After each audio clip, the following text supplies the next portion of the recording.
a continuing exploration of the cultures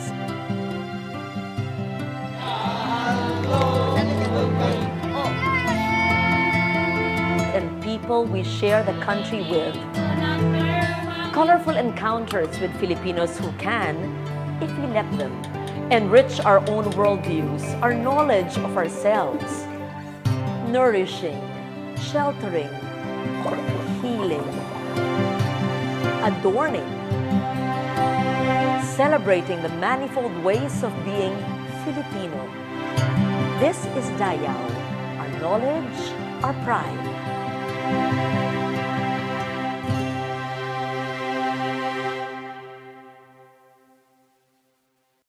This second season of Dayaw explores the ways in which we Filipinos seek to be whole and complete, how we build our homes, how we heal and adorn our bodies, how we celebrate with dance and music. We begin with how we eat and how we love to eat. We take great care in preparing our food. We share it with our guests with great pride. We celebrate the way our home regions have developed distinct dishes and flavors. We have found unique methods of using spices and flavorings, from the grandest to the most humble, yet enduring.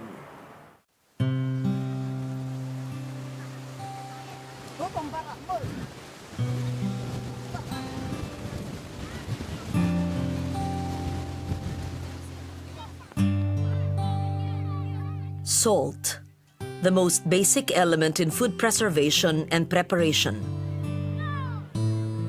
In our own history, salt has figured greatly in local trade.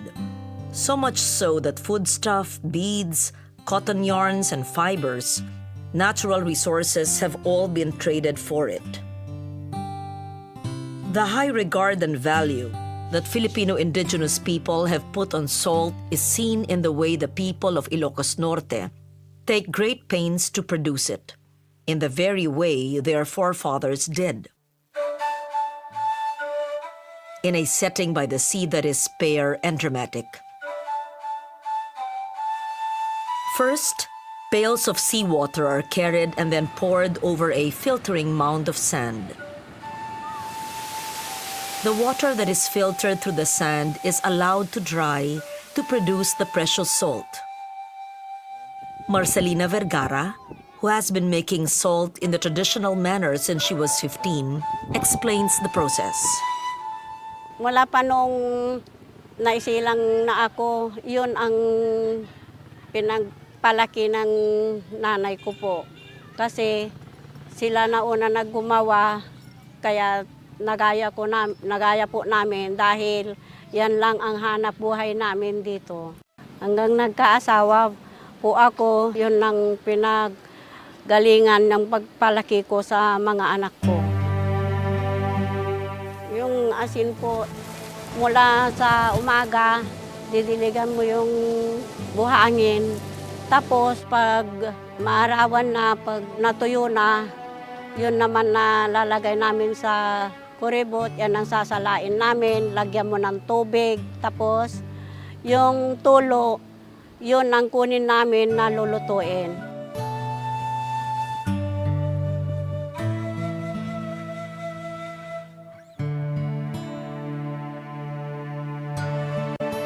Tapos pag naging asin na yan, yan na ang ibebenta namin. Yung maghapon po, 2 beses lang ang pagluto namin. Yung drum, hatiin mo yan, yan hati, yun ng paglutuan. Punuin mo ng tubig na galing sa dagat, saka yun ng pakukuluin mo hanggang matuyo, maging asin na yun. The process is back-breaking, time-consuming, and can only be done during the dry season. Hindi kami na magagawa kung umulan na. Pagtagaraw lang po. The same methods that Marcelina used today were used by our forefathers in their time. And salt, much like hers, was traded up from the Ilocos coastlands into the Cordilleras, where it was used to preserve meat. To understand how valuable salt was to the people of the Cordilleras, one must understand the unforgiving and difficult terrain.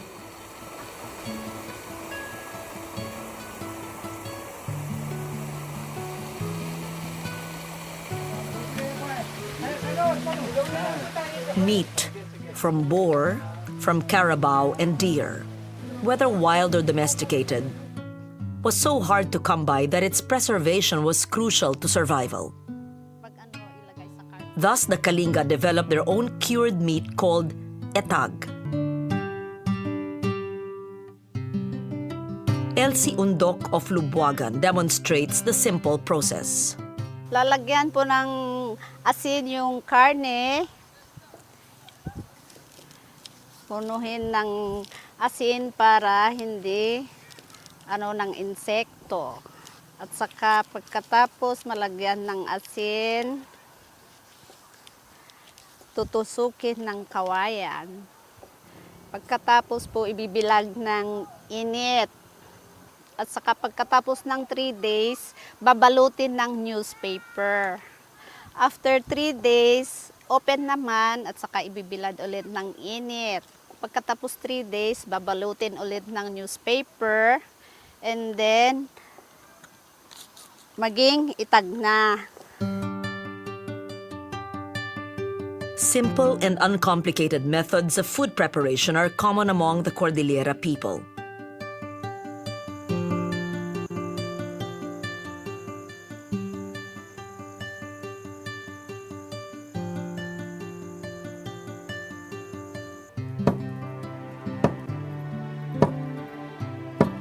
In Ifugao, varieties of glutinous rice like ingaliton and inalinaw are cooked together and served in a flat, covered basket.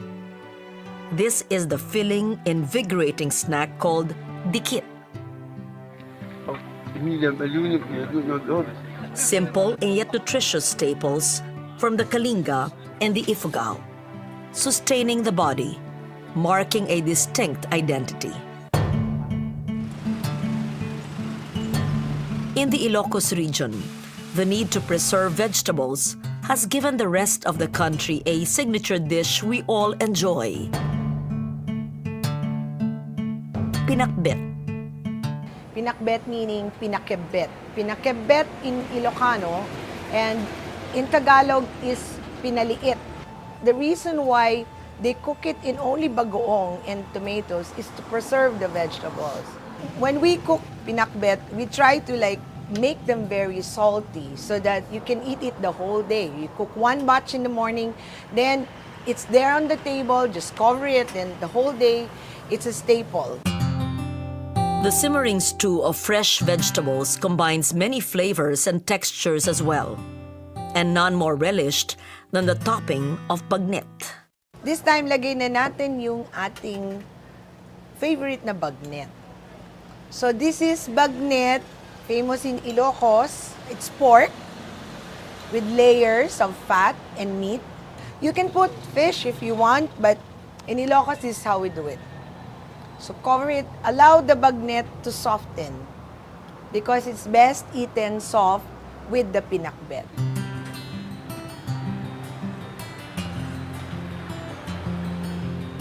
And this is pinakbet of Ilocos, Mangan Tayon.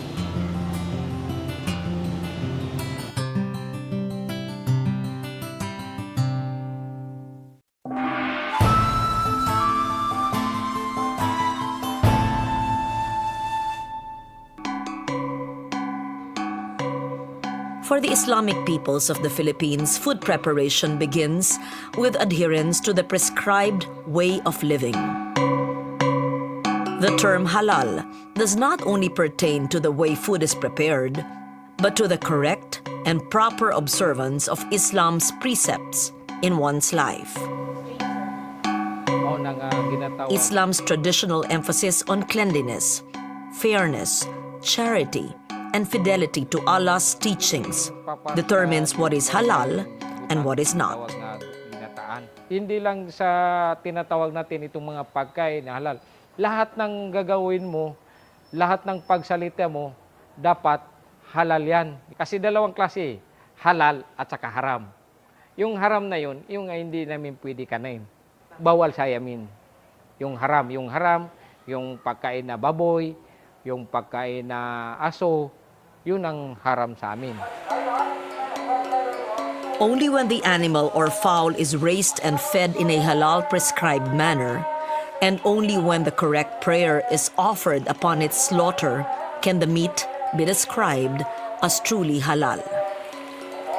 Yung mga ninuno namin ay once nagluluto sila is lahat yan halal. Hindi yan binabago yung halal. Dati na yan, yung kami na mga Muslim ay dapat kinakain namin yung mga halal.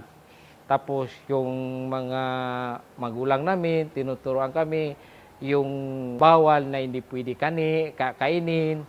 Kaya ayon yun sa Quran na nakalagay. Yung Quran na yan is kompleto, nandyan lahat yan, yung haram at saka halal. Nandyan lahat nakalagay. Kaya yung kami na mga Muslim, lahat na kinakain namin ay puro halal.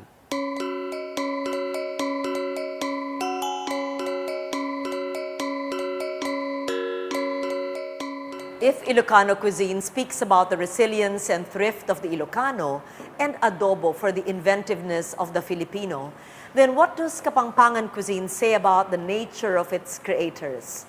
Two stalwarts of Kapampangan cuisine, one a staunch traditionalist, the other an innovator, tell us about their own takes on what is undoubtedly one of the more interesting regional cuisines. You can eat it raw, it's hardly any cooking. So basically what we cook here is the shrimp. But it's the gisa, the sauteed garlic and onion that gives it. Gourmand, chef, painter, and proud Kapampangan, Cloud Tayag, sees the cuisine of his province as a traditional result of its geography, as well as the practical need for food preservation. Pampanga is right at the heart of Central Plain of Luzon. So we're basically, literally a plain, no? The plains of, and it's irrigated by the Pampanga River. So in the cycle of the wet and dry season, the first sign of rain, what do you, and just go outside the fields, what do you have? It's like frogs, a camaro in the rice fields, these are the rice crickets, hito, dalag, and then the ulang in the Pampanga River. Ulang would be the crayfish or the freshwater prawns. So what I'm saying is like our tradition of staple, you can say fishes, would be freshwater fishes. A quintessential Pampango dish would be the buro. When we say buro here, we refer to the burong hipon or burong isda, meaning it's the fermented rice with something, fish. So the thing is like preserve them with salt. So it is this taste, the sour, salty of the buro that a Kapampangan will hanker for everywhere he will find himself in the world. Even in the old days, people knew by preserving it with salt or sugar, which Pampanga is a producer of sugar cane.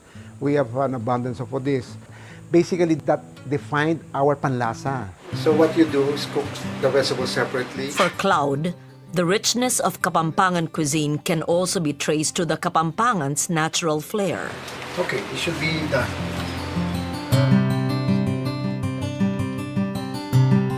Simple yet completo recado. All the ingredients are there. We do not skimp on the ingredients, yung mura.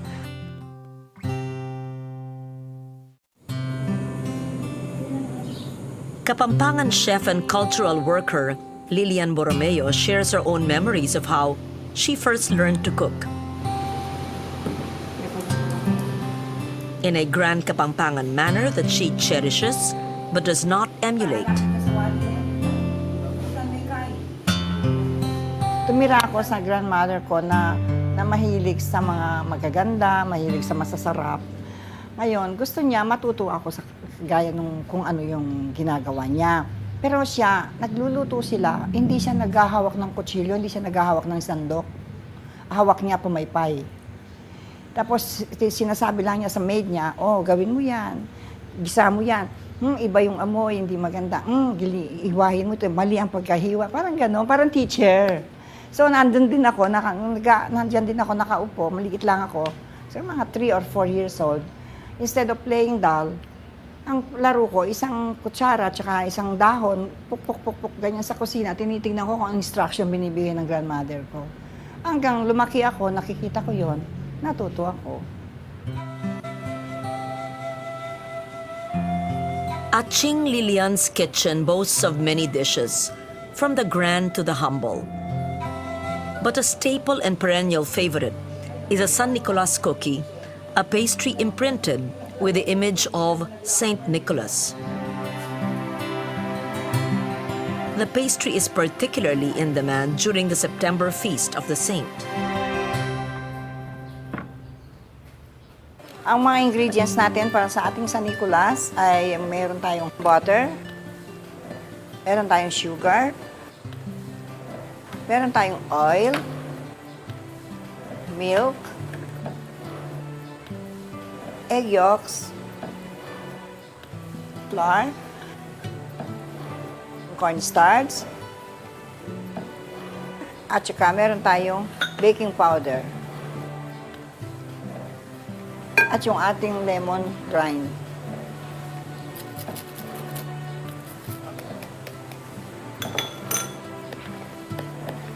Very simple lang ito. Paghalu-haluin lang lahat at imasa. Tutuyuin natin ang ating dough. Sa pagluluto natin, ginagamit natin lahat ng senses natin.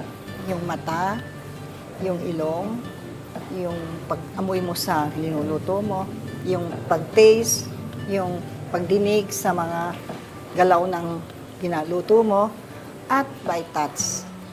Ito, sa touch.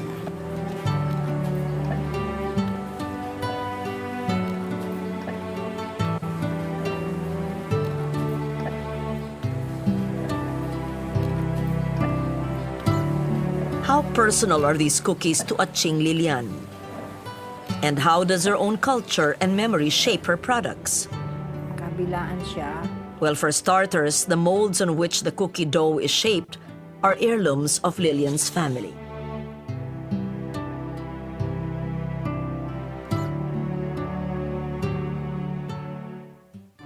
Itong molding ito sa grandmother ko, sa Hison Lorenzo. Yung isa naman, yun ang first wife ng grandfather ko. Ngayon, yung isa namang molde, nando doon sa lalagyan natin, sa second wife naman. Nung nilabas ko yung dalawang yun, siguro coincidence lang, yung dalawang wives niya. Para yung swerte. Kaya yun ang ginagamit ko. Aching Lilian's recipes are tempered by her understanding and memory of tradition. All reflected in her own recreation of a traditional Kapampangan kitchen. Ang kusina ng ating mga ninuno ay napakalaki, na wala pa silang kuryente, nothing to entertain them inside the kitchen. So the poor cooks, if not praying, they compose songs and poems. At meron din silang activity sa kanilang kusina.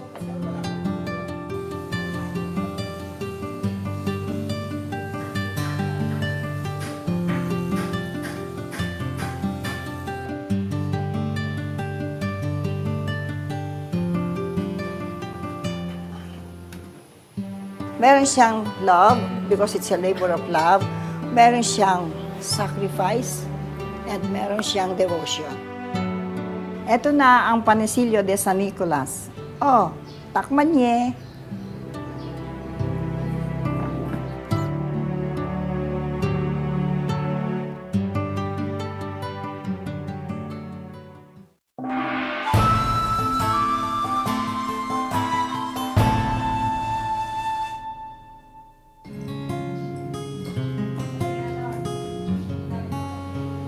Food presentation is another field in which regional cultures and values are manifested.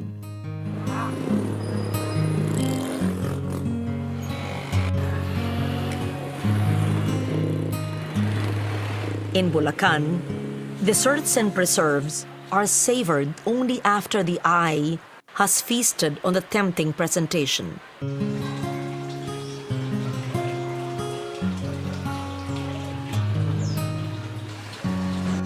Fruits and vegetables are carved and layered to create whole vistas, virtual worlds inside bottles.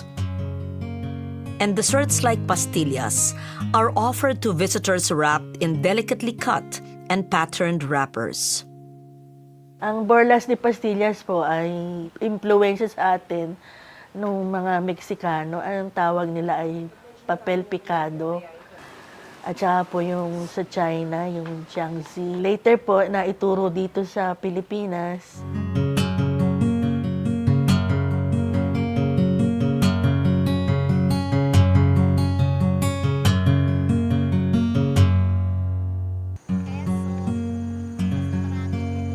From the simplest of foods and the most basic of preservation techniques to the flights of fanciful presentation, Filipino traditional food is a feast that reveals and constantly engages us. Filipino food is one of the most important aspects of Filipino culture. We have 7 major cultural regions, and every region has its own way of looking at food. Ilocanos are very well known for thrift and wise use of resources. So even their food maximizes the bounties of nature. When we go to Pampanga, of course, Pampanga is in the central plains of Luzon, and there's really much of agricultural products in this place. The Pampangas, therefore, can really indulge in more luxuries when it comes to food. And definitely when it comes to food, the Pampangas are among the most creative in this country. Almost nothing of nature that they can turn into food. If you go to Mindanao and find the Muslims, because of their religion, everything has to be in accordance with the precepts of Islam. So that if you really go to Mindanao, you'll find that the food has to be halal. Paggana Maranao, which is very interesting. It's a kind of big or grand party where you find yellow rice. It's very much a Maranao product. If you go to many other parts of the Philippines, you'll find the same expression of versatility and creativity. Because in the islands, well, before refrigerators came into being in this country, people had to really find many different ways of preserving food. And salt being abundant in this country, we're surrounded by seawater, so we were able to use salt, we were able to use vinegar, and many other methods for preserving food. So this just shows you the adaptability and the versatility and the creativity of Filipinos when it comes to using food. The food is a reflection of the temperament or character of the different peoples in the Philippines.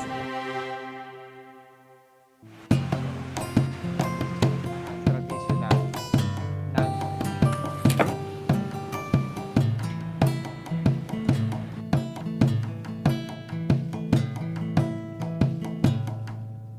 Food is most easily the most expressive cultural expressions. And in an archipelago as vast as ours, each dish, each tradition tells a story of how a people have related to the land, have harvested its produce, have developed a culture of tastes and flavors, each and every one of them a delicious expression of Dayaw, our knowledge, our pride.